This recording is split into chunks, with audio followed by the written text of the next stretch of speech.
د پوځ ضد څرګندونې عمران خان پوځ د ازادۍ او جمهوریت ساتنې نشي کولی. سلام ستړي مشئ، پوره حال په ویډیو کې وګورئ.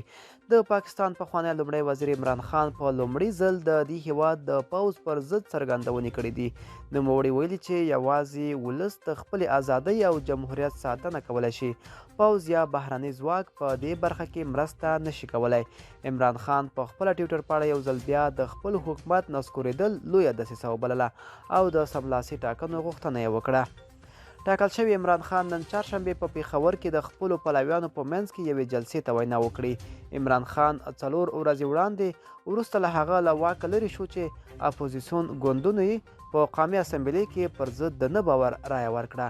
د پاکستان پارلمان له نوموړي وروسته د مسلم لیگ ګوند غړي شهباز شریف د دې هیواد لومړی وزیر اعلان کړ. ملګرو، دا به زموږ چمتو شوی ویډیو د لا ښکلې ویډیوګانو لپاره موږ سره پاتې شئ او تر بلې ویډیو ښې چارې.